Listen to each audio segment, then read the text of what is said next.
Welcome back. आप देख रहे हैं वन अपना फाइनेंस मिनिस्टर और रुक करते हैं इंश्योरेंस की ओर। इंश्योरेंस क्लेम को लेकर जो बड़े बदलाव हैं, जो सुर्खियों में है लगातार, उसी को समझाते हैं। हमारे साथ Siddharth single, business head health insurance policy बाजार, जुड़ गए हैं। सिद्धार्थ, बहुत बहुत स्वागत है आपका। और हेल्थ इंश्योरेंस से लेके तमाम जनरल इंश्योरेंस के एस्पेक्ट्स में क्लेम को लेकर जो बदलाव हुए हैं हाल ही में, उस पर एक एक करके हम बात करेंगे। तो सबसे पहले अगर हम हेल्थ की बात करें तो यहाँ क्लेम प्रोसेस में क्या कुछ हुआ है। मेरे ख्याल से जो पॉलिसी होल्डर्स है उनके हितों का ख्याल रखते हुए काफ़ी कुछ नए बदलाव और नए ऐलान।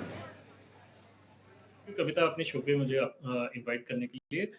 देखिए, आपने बिल्कुल सही कहा। हेल्थ इंश्योरेंस को लेके काफ़ी बड़े बदलाव हुए हैं। इनफैक्ट जनवरी से एक नई पहल हुई है, एक नया इनिशिएटिव स्टार्ट हुआ है, एनीवेयर कैशलेस करके।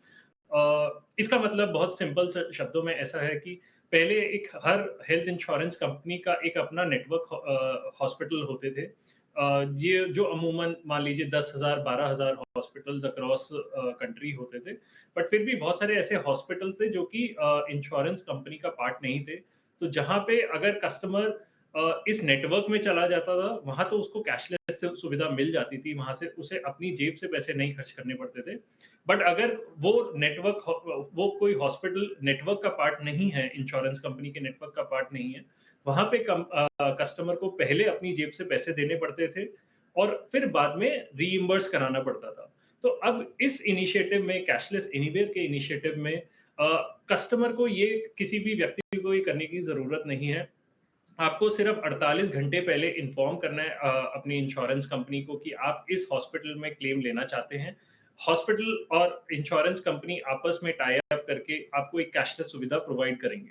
सो ये आई थिंक एक बहुत अच्छी पहल है क्लेम्स को एक तरीके से सीमलेस बनाने के लिए और एक कस्टमर्स को या किसी भी व्यक्ति को एक अच्छा हेल्थ इंश्योरेंस बेनिफिशियल बनाने के लिए। तो ये तो अभी लागू होने में समय लगेगा। नहीं, सो ये अच्छी बात ये है, ये ऑलरेडी लागू हो चुका है कविता। ये आई थिंक 25 जनवरी को इसकी अनाउंसमेंट आई थी और तब से ये लागू है। तो आज अगर आप किसी हॉस्पिटल में क्या कहते हैं, कोई ट्रीटमेंट लेना चाहते हैं, अपने घर के पास वाले हॉस्पिटल में लेना चाहते हैं ट्रीटमेंट, तो आप चेक कर सकते हैं। अगर वो नेटवर्क में है ऑलरेडी तो अच्छी बात है। अगर नहीं भी है, तो आप अपने इंश्योरेंस कंपनी को इंटीमेट कर सकते हैं कि मैं इस हॉस्पिटल में ट्रीटमेंट लेना चाहता हूँ या चाहती हूँ और आप इसमें मुझे कैशलेस की सुविधा अवेलेबल करवाइए। चलिए, अच्छा, अब यहाँ पर अगर हम ओवरऑल हमारे क्लेम्स को भी देखें तो आपके प्रीमियम के आधार पर आप अपने क्लेम को क्या बढ़ा सकते हैं, घटा सकते हैं, ऐसा भी कोई नया नियम है? नहीं, देखिए, प्रीमियम के आधार पे आपको क्लेम बेसिकली प्रीमियम के आधार पे आपका आपका जो क्लेम डिसाइड होता है वो आपके सम इंश्योर्ड के हिसाब से होता है। जो कि मान लीजिए मिनिमम 5 लाख रुपए से स्टार्ट होता है। इसका मतलब ये है, आप या तो इंडिविजुअली या पूरी एक फैमिली मिलके आप 5 लाख रुपए तक का क्लेम ले सकते हैं।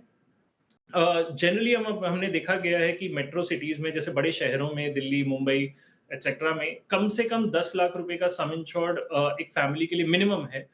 10 लाख पर मेंबर का, क्योंकि यहाँ पे खर्चे ज़्यादा हो सकते हैं, हॉस्पिटल्स की कॉस्ट ज़्यादा है। तो आपका क्लेम आपके उस सम इंश्योर्ड के ऊपर निर्भर करता है। कुछ बीमारियाँ जैसे कि कैटरैक्ट या नी रिप्लेसमेंट वगैरह में किसी-किसी प्लान्स में सब लिमिट होती हैं। जैसे मान लीजिए आपको 50,000 रुपए कैटरैक्ट के लिए मिलेंगे, मैटरनिटी के लिए हो सकता है आपको 1 लाख रुपए मिलेंगे। तो आपकी ये जितना भी क्लेम का अमाउंट होता है, आपकी पॉलिसी में एक तरीके से डिफाइन होता है। अच्छा सिद्धार्थ, क्योंकि हम कैशलेस की बात कर रहे हैं तो कैशलेस में बहुत सारे फ्रॉड्स और ओवरचार्जिंग के भी मामले सामने आ रहे हैं और इसीलिए बहुत सारे लोग हैं जो कैशलेस प्रेफर भी नहीं करते हैं। क्या इस पर किसी तरह की लगाम लगाने की बात सामने आ रही है? नहीं, देखिए, सो कैशलेस में अच्छी बात ये है कि आपको अपनी जेब से पैसे नहीं देने पड़ते एज़ अ कस्टमर। इसमें सबसे अच्छी बात ये होती है कि आप जब मान लीजिए, फॉर एग्ज़ाम्पल मेरी मदर का अभी रिसेंटली एक ऑपरेशन हुआ, तो हमने इंश्योरेंस कंपनी को पहले ही बता दिया कि हम इस हॉस्पिटल में जाना चाहते हैं और इस क्या कहते हैं, हमारी ये इस तरह की सर्जरी है।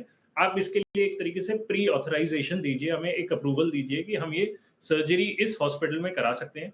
इसमें क्योंकि ये एक तरीके से टाई अप होता है बिटवीन हॉस्पिटल और इंश्योरेंस कंपनी, तो क्या कहते हैं कि इसमें कस्टमर को अपनी तरफ से देना नहीं पड़ता, या ओवर चार्जिंग भी जो होती है वो इस तरह से नहीं हो पाती, क्योंकि हॉस्पिटल और इंश्योरेंस कंपनी के एक तरीके से रेट्स अग्रीड होते हैं कि फलाना सर्जरी के लिए हम इतने पैसे चार्ज करेंगे। तो इसमें कस्टमर के लिए वो बेनिफिट होता है कि आपको अपनी तरफ से कोई नेगोशिएट नहीं करना किसी से, हॉस्पिटल से। दूसरी बात, आपको अपनी जेब से कोई पैसे नहीं भरने और बाद में उसको रिइंबर्स कराने की ज़रूरत नहीं होती। अभी सिस्टम नया है, बिल्कुल कुछ हो सकता है किसी-किसी स्पेसिफिक केसेस में थोड़ी-सी दिक्कतें आएँ, बट ये एक अच्छी पहल है, एक ये लॉन्ग टर्म पहल है, जिसमें आई थिंक कस्टमर्स के लिए काफ़ी बेनिफिशियल रहेगा आगे-आगे जाके। चलिए, यहाँ पर बहुत ज़रूरी है कि इस तरह के मुद्दों को लेकर जागरूकता दर्शकों में बढ़ाई जाए, और इसी में हमारा आज साथ देने के लिए सिद्धार्थ आपका बहुत बहुत धन्यवाद, आपने समय निकाला इस खास पेशकश के लिए। चलिए, इसी के साथ मैंने अपना फाइनेंस मिनिस्टर में इतना ही, मुझे भी इजाज़त दे, लेकिन जाते जाते मैं आपको छोड़ जा रही हूँ हमारे व्हाट्सएप नंबर के साथ, और साथ ही आप अपने सवाल जहाँ हमें छोड़ सकते हैं वो है हमारा यूट्यूब। कमेंट बॉक्स पे अपने सवाल डालिए ताकि आपके सवालों को हम शो में शामिल करें और आपकी लाइफ फाइनेंशियल प्लानिंग करें। नमस्कार।